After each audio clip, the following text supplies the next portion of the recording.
Hello, and welcome. So for today, we're going to talk about how to use an auxiliary vanishing point.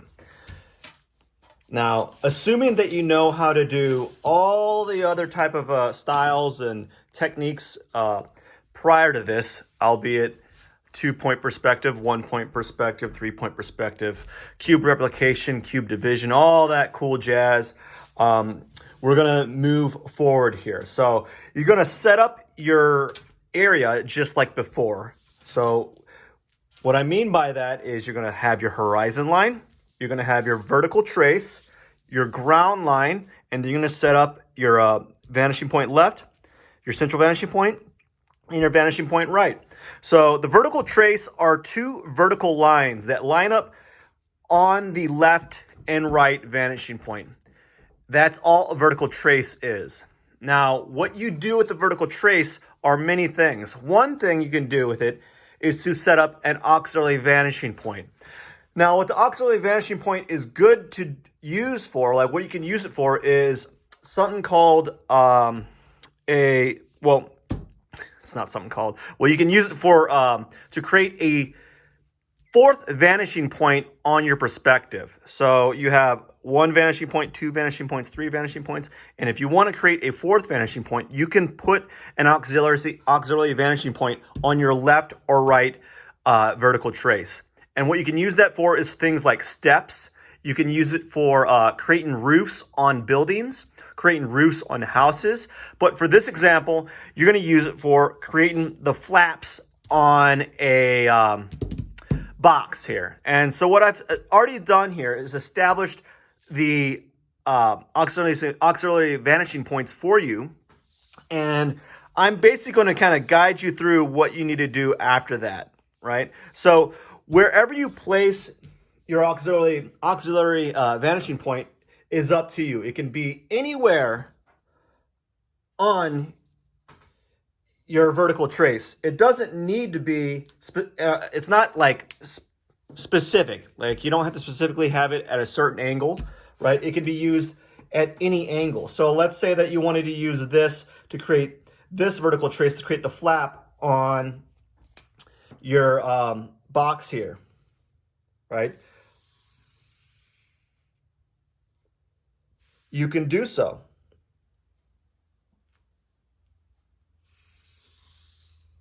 Right?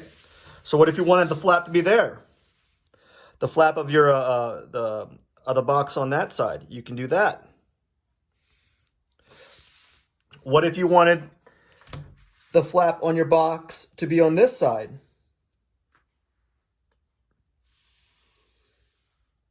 You can do that. What I'm trying to address here is there's no right answer and there's no specific angle you need to do your vertical trace on, your auxiliary vanishing point on. The one thing you need to be mindful of is which vanishing point it goes to, right? So as you can see, I've lined up the vanishing point right here. So it goes to the same vanishing point, the line that the preceding line goes to. So like it's got to be parallel to the lines that you set, or otherwise you're going to have an awkward form. So let's use this as an example here. So we have this line going towards this vanishing point, right? It's the line that's going to end the flap or create the flap on this box is going to be created to the right vanishing point, like this, right? But if you decide to do the left vanishing point, which it's not parallel to this line, you're going to get something that's going to look a little awkward, right? You're going to get something like this. So your flap's going to look like a wing, right?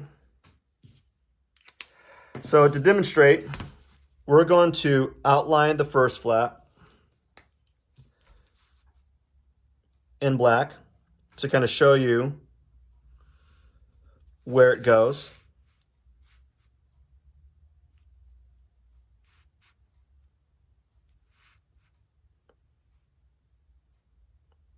like this, just making that line here. Gotta take my time, otherwise I'm gonna make mistakes. Right, so as you can see, you got yourself the flap of a box here. Now, if we use the other vanishing point, the vanishing point left, right, let's use this gray marker here to kind of follow through.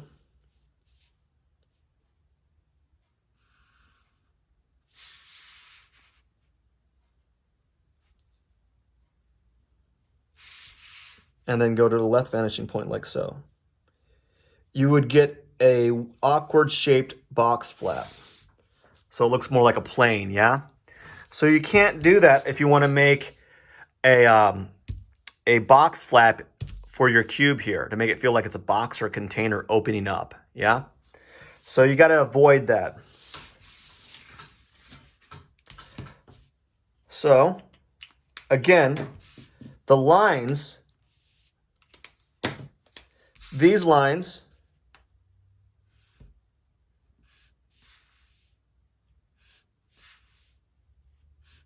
have got to be parallel with each other, right? They got to be side by side going towards the same vanishing point to create the illusion that it's going to a perspective point. So we're gonna do a few tricks here to kind of make sure that I have the right size flap. So I'm connecting these lines through a vanishing point, so I know that this is the right height for this flap here. I'm going to make another line going towards the vanishing point right, because these lines have got to be parallel with each other.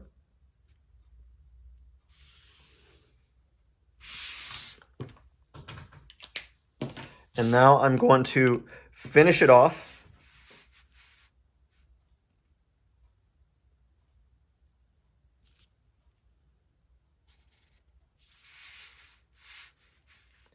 Now in hindsight, when I think about this, I probably should have drawn the action of going to a auxiliary vanishing point, so it makes a little bit more sense. I thought to myself that just having them drawn out to an auxiliary vanishing point would be helpful, and maybe it might not be. I don't know. I'm not quite sure. I'll get some input on that later. So when we're working on this back plane here, so just like before, you had that arbitrary vanishing auxiliary vanishing point that I put at the very top of this vertical trace here. Right? You have the arbitrary line being made right here. You have that arbitrary line. It goes to this auxiliary vanishing point on the vertical trace, on the right vertical trace. You do it again. Right? You got your lines going to your auxiliary vanishing point. Now, you are going to define that edge.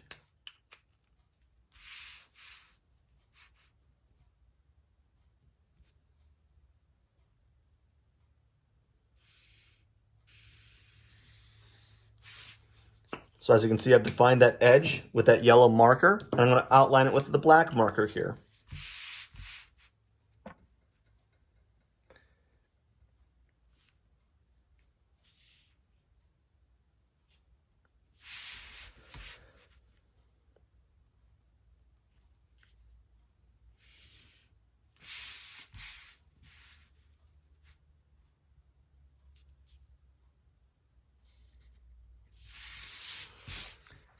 Right? So now, for posterity's sake, I'm going to show you how to create this other flap. So I made a vanishing point right here, an auxiliary vanishing point in the bottom left. I'm going to use my red marker to go to that vanishing point on top of the yellow marker that I've already drawn out.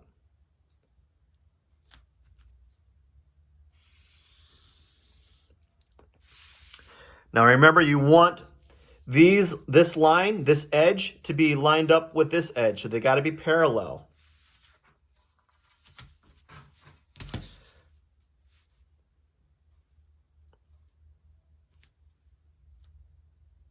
Like that. So now you have a box flap.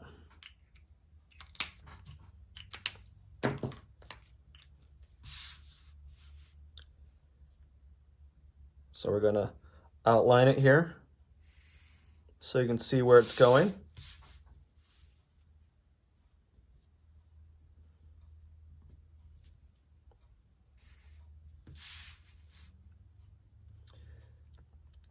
I made this one a little wide. Probably should have made it narrower. All right. So now you have a box being opened, right? But what if you want to kind of show one going down here, right? So what I'm going to do is I'm going to have the box flaps kind of go slightly past this line, just because it seems better to do it that way. Right, so I'm going to put an auxiliary vanishing point right here and one right here. And we're going to make the bottom flaps here.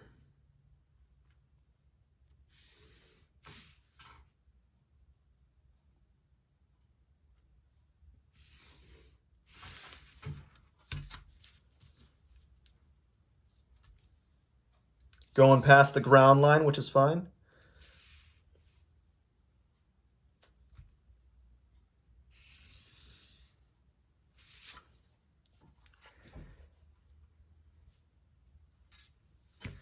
Now we're just going to arbitrarily put these flaps into place here.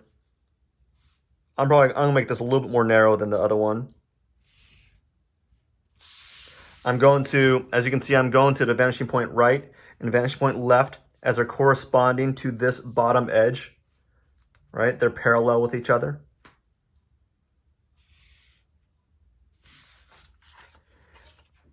And now what you do is you just outline them. And we're just going to finish this off. We're going to have the flaps on the other side as well. Why not? We're going to go all in, huh?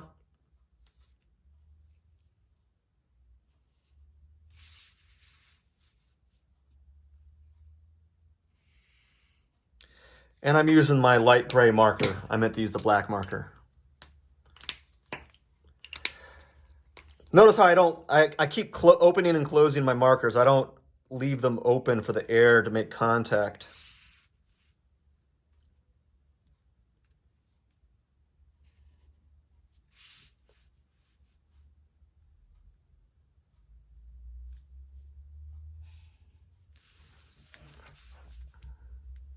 So again, this is a good way to make the roofs of houses.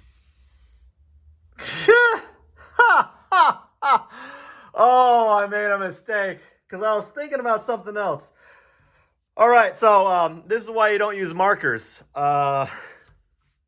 Man, that is a good one. I spent all this time making this box too.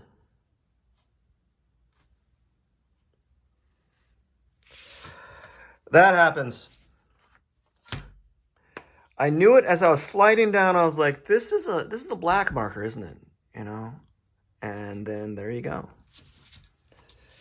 You know? And unfortunately, it's gonna be one of those things where I just have to accept it and kind of go with it.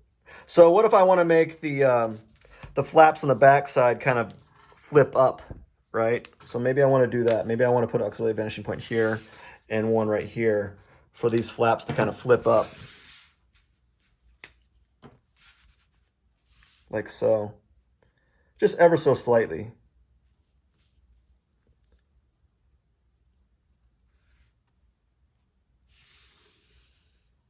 So what I have to do for this is I actually have to find the back of this cube. So I'm going to do a quick underline, like treat it like a ghost cube so I know where the back of this cube's at.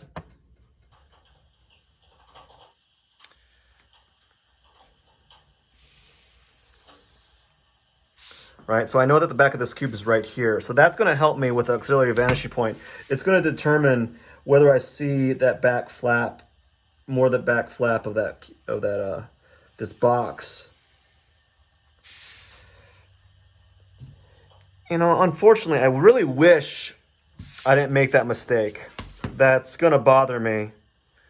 Even more so than my stumbling of words. Because I just kind of accepted that I'm going to, that happens with myself. You know, I'm just going to I'm just going to mess up my words anyways. So since I know that's going to happen, I'm not too mad about that or upset. But I'm definitely mad about making that mistake. Because that does not happen often.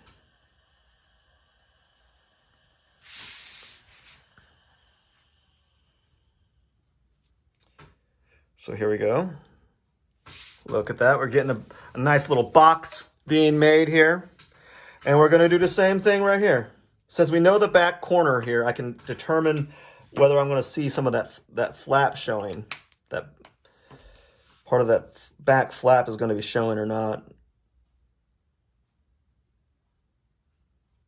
And what I mean is this top edge.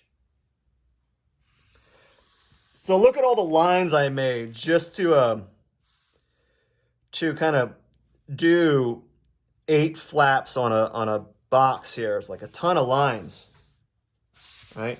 Remember, this line going towards your is going to go parallel with the edge, so it's going to go pretty much to the opposite side.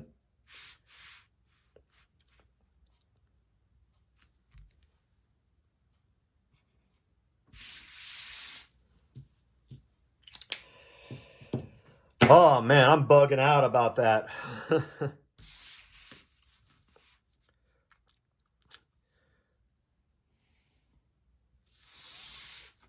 So notice how complex it gets when you use auxiliary vanishing points, right? Notice all the forms, all the lines going off on the side, on the vertical trace here, right? Super complex. There's a lot of stuff occurring here. All right. So this is what you need to do if you want to create boxes that are opening up, create the side planes of roofs, or if you want to start using or creating or building stairs. Using stairs is a whole other beast that I don't know if I'm going to get to, because it takes a lot of a lot of tracer lines and a lot of construction lines just to make the staircasing effect. But you use an auxiliary vanishing point for stairs, and it's very useful with that in that regard. So I hope this was helpful. I hope you're able to apply this on some of the perspective points or perspective forms that you're making, and I hope you have a wonderful day. Thank you.